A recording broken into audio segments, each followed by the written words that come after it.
Welcome to Connect Canyons, a podcast sponsored by Canyon School District. This is a show about what we teach, how we teach, and why. We get up close and personal with some of the people who make our schools great. Students, teachers, principals, parents, and more. We meet national experts too. Learning is about making connections. So connect with us.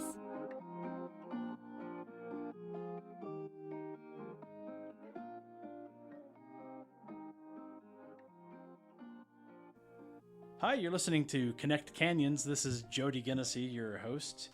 I'm here at the Canyons District Facilities building with Custodial Grounds Coordinator Kevin Kelsen. How you doing? Yeah, doing great. Thanks. How are you? Welcome to the podcast. Yeah, it's been a good day so far. Good week. Oh, that's good. Yeah, we like the good weeks. Let's hope it keeps going. Absolutely.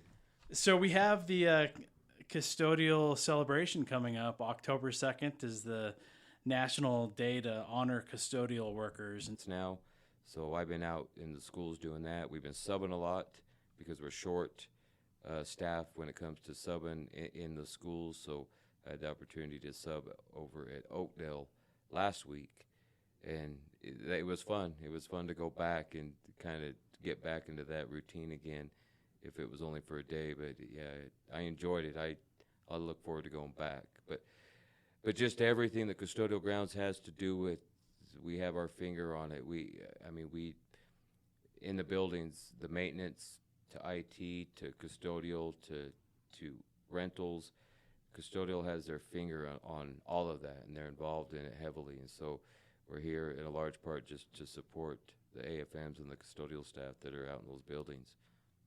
My dad was a custodian at Bonneville Junior High for like 30 years. He joked that it took him 3 decades to get out of junior high. But no, I have a lot of respect for it because, you know, I know how hard the custodians work. And, I mean, they're kind of behind-the-scenes heroes, and it's somewhat of a thankless job. And Right. So you said that we're Big time. All in all, we're 20 FTE short. That includes even down here out of our rover pool, which are the ones that go out and sub into the schools, so our elementary AFMs can take vacations and try to help in the secondary schools when they're short. Typically we run 7 and we have 2. So that's why myself and my team, Joe, Brent, and Todd, have been subbing, because we just don't have the staff, right? And the school's got to have coverage. That's top priority. And then part-time fluctuates so much. We have about 100% turnover with our sweepers and our part-time staff every year, and we have about 500 part-time employees counting our sweepers. So it turns over. We do sweeper training twice a year or twice a month, every other Tuesday of the month, and we probably have 40 to 50 sweepers in there, and they've only got to take it once. So that's how much turnover we have in like 2 weeks. 40 to 50 kids, yeah. So 500 part-time employees. How many full-time employees? 20. We're 20 down. Oh, 20 down. But overall, how many do we have? So counting all of us in the office, we're about 147 full-time employees that I technically am over, plus the 500 part-time. Wow, that's quite the crew. Yes. I mean, yeah, you must, especially with them being understaffed, I mean, must be proud of what they're able to do. Like Absolutely. The district office where I work is always spick and span, and they're just, I mean, working their tails off. No, they've stepped up. Keeping a smile on their faces too. Right. Yeah, keeping a positive attitude. But they really have. They've risen to the occasion. It's always been our philosophy for years, just even myself coming up through the ranks and the way I was trained, is really bottom line. You just do what you have to do to get the job done, regardless of who shows up for work that day, right? Students still have to be in the seats, and the teachers have got to teach, and the sporting events go on, and rentals are going to happen. None of that stops when we're short-staffed. So the AFMs and their custodial staff, they really have risen to another level. So yeah, it's been good to watch. It's been good to see. A lot of overtime.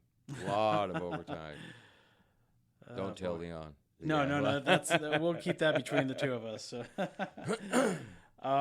so yeah, you mentioned the AFMs, the assistant facilities managers. Right.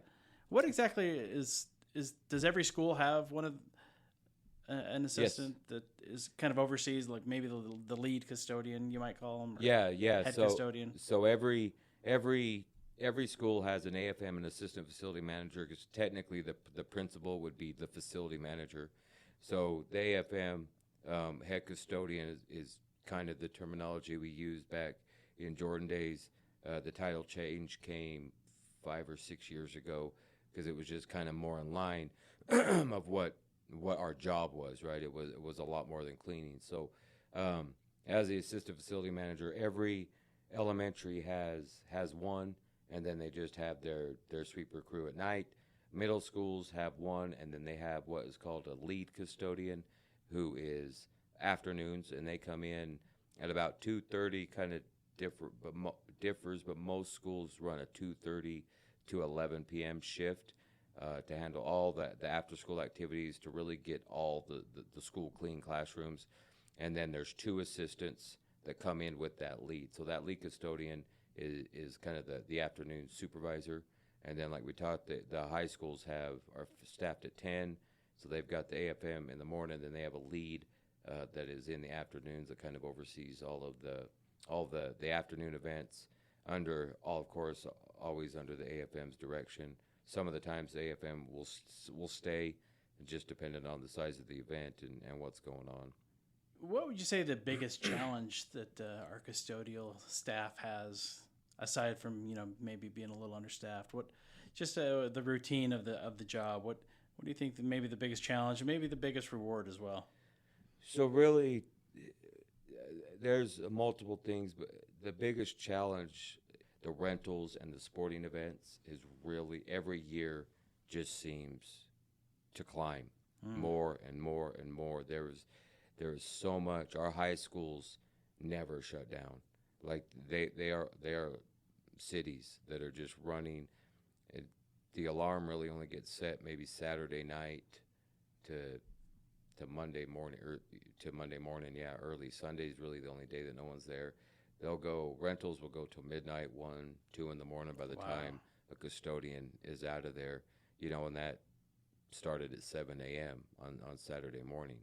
And same thing throughout the week, right? The school opens at 5 a.m. The alarm might not be set till midnight or 1 or 2.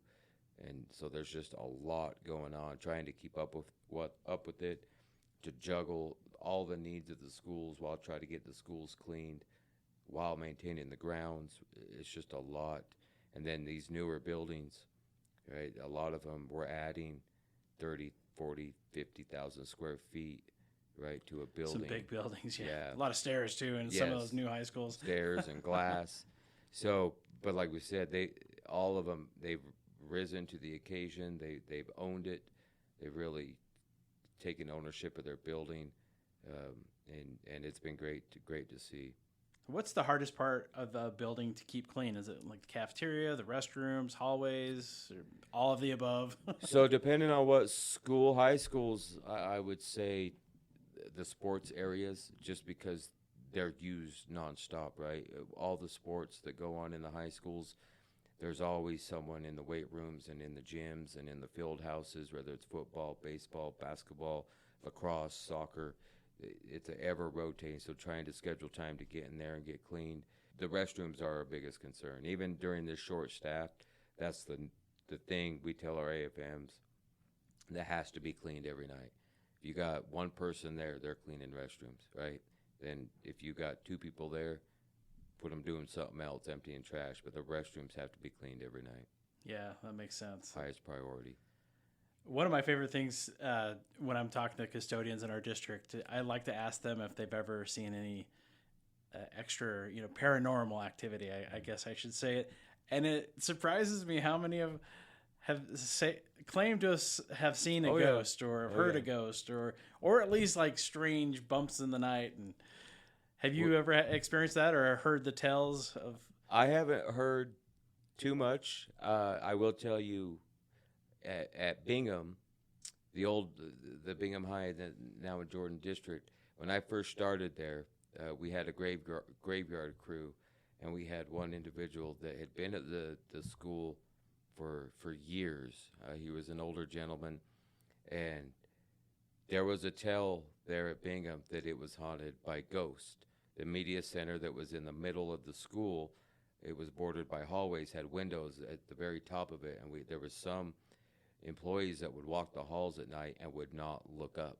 Really had to move to Tier 2 this school year, but it's still on everyone's mind. It's still there. It's been stressful, and it still is, but they're handling it the best they can. So obviously more hands would be helpful. Absolutely. Where would you suggest people to go to look for custodial jobs? So yeah, the Canyons District website, canyonsdistrict.org, job seekers, and you can find us on there. We have a lot of postings on there. We've got magnets on our cars with our phone number, with my admin assistant's phone number to call if that works, and we can walk you through it. We advertise on Indeed. We advertise on KSL. We're trying to we got banners hung up in a lot of our schools, just advertise them. But the best way is just go to our website, canyonsdistrict.org, and go to Human Resources, Job Seekers, and fill out an application, and we will be sure to contact you. Well, it's fun. You get to know anybody, but our custodians just, they all have their own stories, and just a lot of hardworking, just salt of the earth type people. Oh yeah, and just that's it, down to the earth. They come to work, they do their thing, they don't ask for much, right? And a lot of it's behind the scenes. A lot of it's, we've all heard the phrase before: no one knows what we do until we don't do it. Because you don't see it a lot. You see the window dressing, the halls vacuumed, and the windows cleaned, but the mechanical end behind it, right? The chillers and the boilers and the fan rooms and the grounds and everything that goes into that, and the rentals and taking care of that. There's a lot that goes into that stuff that's just behind the scenes, and they just go about their day, they go about their business, and they just get it done. Well, Canyons District is certainly appreciative of what you and your crew do for our schools and our buildings and facilities and the grounds and everything. Just make things clean and comfortable to be in. So thank you so much. The best part of Custodial Day is it's on Sunday, so everybody gets the day off. Everyone gets the day off, right? I'll be in the hills hunting, so that's how I'll spend my National Custodial Day. So well, happy hunting, and yep. Thank you for indulging us and letting us invade your office here for a short interview. And no problem, my pleasure. Glad to have you. Thanks again. Thanks for listening to Connect Canyons. This is Jody Guennessy. Our guest has been Kevin Kelsen. Thank you, and tune in again. Yep, thank you. Thanks for listening to this episode of Connect Canyons. Connect with us on Twitter, Facebook, or Instagram @Canyons District, or on our website, canyonsdistrict.org.